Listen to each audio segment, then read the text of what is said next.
ራስን ስለመለወጥና መስዋዕትነት። የተሻለ የራስ ስሪት ለመሆን የቀድሞ ማንነትን መግደል አለብህ። ምክንያቱም የቀድሞ ማንነት እዚያው ካለ ተመልሶ ያገኛል።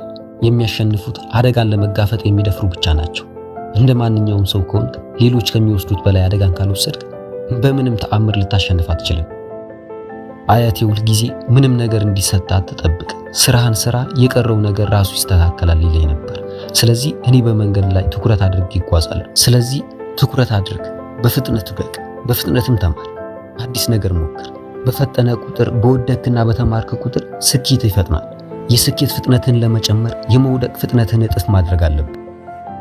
የመገኘትና የጽናት ኃይል። ለመታየት ከፈራህና ቤት ተቀምጠህ እንዲህ ቢሆንስ እያልክ ካሰብክ ማንም እድል ይዞ አይመጣልህም። ምክንያቱም እዛ አልነበርክም። አሸናፊዎቹ ሁልጊዜ ይገኛሉ። ለማግኘት ማጣትን ለመቀበል ፈቃደኞች ናቸው። ሁላችንም በህይወት እንወድቃለን። ጥያቄው ግን ማን ተመልሶ ይነሳል የሚለው ነው። ሁሉንም ነገርን ሰጥተህ ሞክር። ብትሸነፍ እንኳን ቢያንስ ሞክራል። የተሸነፈ ሰው እንዲህ ቢሆንስ ብሎ ከተቀመጠ ሰው በ10 እጥፍ የተሻለ ወንድ ነው። አንድ ቤተሰብ ውስጥ ጥቁር በግ ወይም የተገለለ የሚባለው ሰው መነሳቱን ከቀጠለ መጨረሻ ላይ ታላቅ ወይም ጎት ሆኖ ይወጣል። ምንም ነገር ሰርተው ከማያውቁ ሰዎች ምክርን አትቀበል። በምትሰራው ስራ፣ በትምህርት፣ በጂም፣ በግንኙነት ሁሉ ካንተ በላይ ጠንካራ ሰራተኛ ሊኖር አይገባም። ስምህ ከነገሩ ጋር ተያይዟል።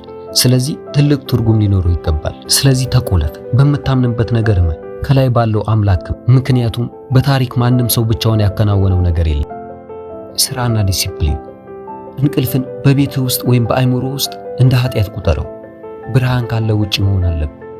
እናቴ እንዲህ ትለኛለች ሁሌ፣ ሌላ ሰው የሆነ ነገር ሲያደርግ ለምን ቁጭ ብለህ ታያለህ? አንተ ራስህ ወጥተህ አድርገው ትለኛለች። ሂድና ስራ፣ መንገድን ፈልግ፣ ደክሞም ቢሆን አድርገው፣ አዝነህም ቢሆን አድርገው፣ ብቻህን ብትሆንም አድርገው። ረዳት እጅ እስኪመጣልህ ከጠበቅ በጣም ትዘገያለህ። ስሜትህን አጥፋ። ያ የደወል ሰዓት ሲጮህ ታላቅነት የምትፈልግ ከሆነ ስሜትን መጥፋት አለበት። ዳጂ ስራ ላይ ስሜት የለም። አደገኛ ሰው ሁን። አደገኛ ማለት ደግሞ ስጋት መሆን ማለት አይደለም። ጸጥተኛው ሰው ብዙ ጊዜ በጣም አደገኛ ነው። አንዳንዴ ሞቲቬሽን ወይም መነሳሳት ዝም ብሎ ወሬ ነው። ሞቲቬሽን ዛሬ ሊኖር ይችላል፣ ነገ ደግሞ ላይኖር ይችላል። ህይወቱ የተመሰቃቀለ ሰው ቢሆንም አሁንም መስራት አለብኝ የምትል ሰው መሆን አለብህ። አማካይ ከመሆን መውጣት። አማካይ ወይም ተራ ሰው መሆን የሚያስመልስ ቀን ይመጣል።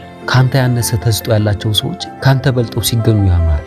ህይወት አይምሮን እንዲቆጣጠሩ አትፍቅድ። የፍቅር ጓደኛ ብትተው፣ ፈተና ብትወድቅ፣ የሥራ እድገት ብታጣ እሻገረዋለሁ በል። አእምሮውን መግዛት አለብህ። ለምን እንዲለፋለሁ ብለህ ትጠይቅ ይሆናል። መልሱ ግን ዋይ ኖት፣ ለምን አይሆንም ነው።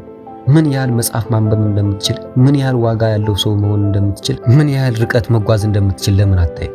የመጨረሻው መስመር ከባድ ጊዜያት ጠንካራ ወንዶችን ይፈጥራል። ጠንካራ ወንዶች ደግሞ ምቹ ጊዜን ይፈጥራሉ። ምቹ ጊዜ ደግሞ ወንዶችን ይፈጥራል። ደካማ ወንዶች ደግሞ መልሰው ከባድ ጊዜን ይፈጥራሉ። ካልወደቅ እየሞከርክ አይደለም ማለት ነው። ተራነትን አቁም። ነገ የሚባል ቀን የለም። ለሚቀጥሉት 6 ወራት ሙሉ ኃይልን ለመስጠት ቃል ግባ። ስልኩን አስቀምጥ።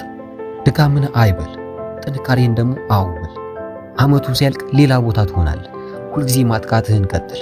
ተስፋ እንደማትቆርጥ ጠላትህ ማወቅ አለበት። በፊት ያለውን ማንኛውም እንቅፋት ስበሩ። ቤል ነበርኩ። ቸር ቆዩልኝ።